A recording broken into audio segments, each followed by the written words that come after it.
اب میں عمر کے اس حصے میں ہوں. آج کل کی بات ہے. جو میرے مرشد نے مجھے مشن سنبھالا ہے. میرے مرشد نے مجھ سے ارشاد فرمایا تھا کہ حضور صلی اللہ علیہ وسلم نے میری خصوصی ڈیوٹی لگائی ہے، اس ایک بندے کو تیار کر جاؤ. 20 سال وہ میرے پاس شب و روز انہوں نے قیام فرمایا. تو 20 سال میں کیا پڑھایا مجھے؟ اپنا گھر چھوڑا، ہفتے میں 2 دن اپنے گھر جاتے تھے، باقی میرے پاس رہتے تھے. کیوں؟ کون سا علم سیکھنے کے لیے انہوں نے اپنا گھر چھوڑا، اپنی نوکری چھوڑی، اپنا کاروبار چھوڑا؟ کیوں؟ جواب دیں کیوں؟ اللہ تعالیٰ کے عرفان کے لیے حضور، تاکہ آپ کو تیار کر سکیں اور آپ پھر لوگوں تک اللہ کا پیغام پہنچا سکیں. کیا ہوا؟ السلام علیکم بابا جی. حضور قلندر بابا نے یہ سب چھوڑا تاکہ آپ کو تیار کر سکیں اور آپ اللہ کو جان سکیں اور پھر لوگوں کو اللہ کا لوگ عرفان آپ دے کی سکیں. بات جا رہی ہے؟ نہیں انتظام نہیں ہے صحیح. تو موضوع بدل دوں؟ نہیں حضور، اب آ رہی ہے آواز؟ بھائی جب آواز ہی نہیں آ رہی موضوع بدل دوں؟ آ رہی ہے آواز حضور. میری تو آ رہی ہے، آپ کو جواب تو نہیں مجھے مل رہا ہے کہ آپ کے دماغ میں کچھ نقوش بنے یا نہیں بنے. آج کے دن میں چاہتا ہوں جو کچھ میں بولوں آپ کے ذہن میں لفاظ خود جائے. میرا پتہ نہیں میں کب چلا جاؤں. میری جو ڈیوٹی، میرے مرشد نے جو فرمایا وہ سے فرمایا تھا. حضور پاک صلی اللہ علیہ وسلم نے مجھے طلب فرمایا، اور اس بندے کو، احمد میرا نام ہے، حضور پاک جو مجھے احمد بولتے، اس کو یہ علوم سکھا دو. اس میں کچھ پابندیاں بھی تھی. تو میرے مرشد نے اپنے گھر بار کاروبار سب کو چھوڑ کے، کتنے سال رہے؟ نہیں 14 سال میرے پاس رہے. شب و روز، بھائی شب و روز میں تو آدمی، آپ کا بیٹا ہے، بیٹی ہے، بھائی ہے، بہن ہے، 14 سال شب و روز رہے تو ویسے ہی سیکھ جائے گا. زبان سیکھ جاتا نہیں، مادری سیکھ جاتے نا. اچھا اب یہ بتائیں کہ مجھے انہوں نے کیا سکھایا آپ کے خیال میں؟ بتائیں.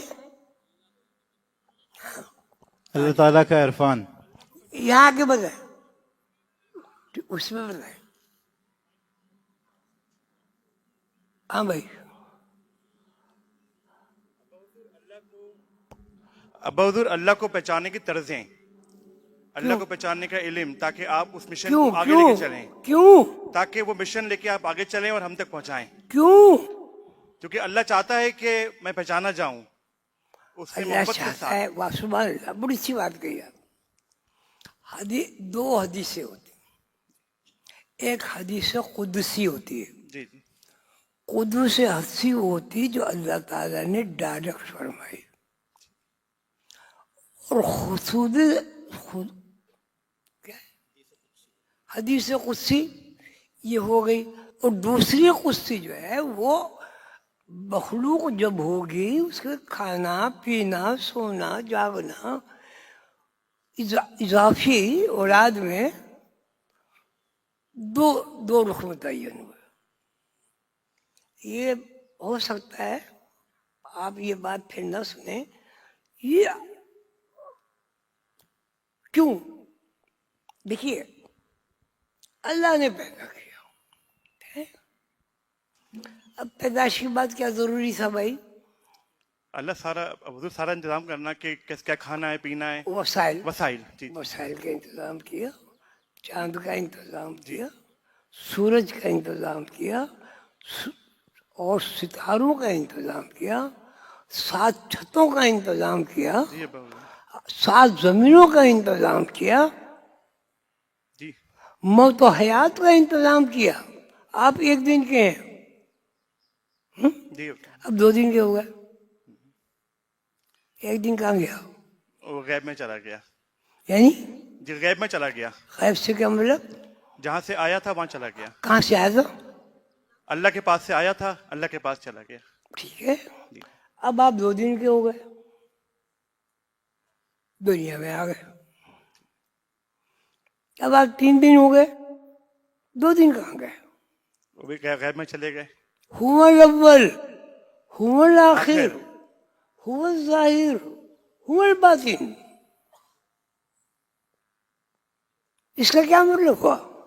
اللہ ہی سب کچھ ہے، اللہ ہی اول ہے اور اللہ ہی اول ہے، اللہ ہی آخر ہے، اللہ ہی چھپا ہوا ہے، اور اللہ ہی ظاہر ہے. ظاہر ہے. بندے کی تعریف کیا ہے؟ کوئی غیب میں تھا، غیب میں تھا، غیب میں تھا. دنیا میں آیا، جی حضور. ٹھیک ہے، ٹھیک ہے. ماں کے پاس رہا جی جی 9 مہینے. جی. ماں کیا ہے؟ ماں وسائل ہے، اللہ کی طرف سے ایک ڈپیوٹ کیا گیا ہے کہ اللہ وسائل چھوڑ دے یار، نہیں ماں اللہ کیا ہے؟ ماں اللہ کی طرف سے ایک ڈسپلے ہے تاکہ اس بچے کی کیئر کر سکیں. ماں اول ہے، اول ہے. ماں ٹھیک ہے. آخر ہے، ماں ظاہر ہے، ماں باطن ہے، ٹھیک. اور پھر ماں اول آخر ظاہر باطن کا مظاہرہ ہے. ٹھیک ہے. آپ کیا ہیں؟ اول آخر ظاہر باطن. جی ابا حضور. ماں کیا ہے؟ اول آخر ظاہر باطن. ٹھیک ہے، جی جی. اب آپ اس دنیا میں آ گئے،